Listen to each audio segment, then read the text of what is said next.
So those three things make flight possible. Most people have a right or a left-hand throttle that comes from the engine. The throttles are basic. It's just a sum system. When you throttle up, it spins the motor faster. All of them have a kill switch on the top, so you push that button in flight or at any point in the operation, you turn off the motor, and that's what would terminate the propeller from spinning. Most of our engines are pull strokes, just like a lawnmower. You pull on this and that starts it up. It's in 4 sections. So just a couple screws and pulling tabs, and this disassembles, and then I can remove the propeller, and all you have is this main frame and the engine.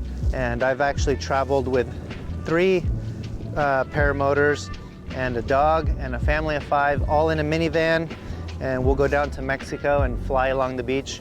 And it's possible because these disassemble. These things legally can go up to about 17 liters. Anything above that, and the FAA starts looking at it as a different category. They don't want us to be aircraft. So the standard fuel tank on most motors is gonna be around 12 liters, 10 to 12 liters. Because of the engine size on this one, this burns about 5 liters of fuel per hour with my weight and the wing that I fly. This one burns 2.5 to 3. Both of them can pretty comfortably fly me for about 3 hours if I wanted to go to the top range of flight time. Like I said, it's not a regulated sport. You don't have to get trained legally. But it'd be the same as getting into any other dangerous sport, except this one you can fall out of the sky doing the wrong thing. I would say from the very beginning, just find someone willing to teach you. It doesn't have to be any particular organization or any particular brand.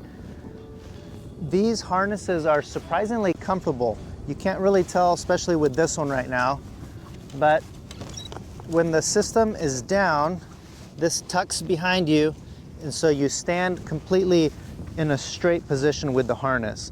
But once you start inflating the paraglider and it loads up with weight, it does this to your swing arms because the paraglider's pulling on your carabiners, which gives this a nice little seated platform. But most high hang point motors are on some type of swiveling arm system.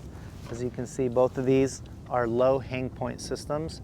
And what that allows is when you're sitting in the harness, you can use your body weight to engage some movement and use your weight to shift a little bit in your steering process. So you don't have to just use the brake toggles on a paraglider. Once you're seated in it, it's very comfortable. You're just sitting in a comfortable flying chair, but you can release this when you're going to land, which makes it a lot easier to go back to the standing position for your landing. Or if you're going to be doing a long flight, to not fatigue your legs, you can pull these tabs in, which gives you that cocoon feeling, and it's like sitting in a hammock, just flying through the air. This is not my full-time job. I work as a police officer, and 5 years ago I discovered paramotoring. I wanted to be a pilot. I actually went through training, got my private pilot license, and was considering going commercial and making this a career. But I didn't really like the lifestyle, or my perception of what the lifestyle was going to be. And renting an aircraft for fun is very expensive. So I benched all of it and chose another career path. And I always dreamed about getting back into aviation with an ultralight because they're cheaper.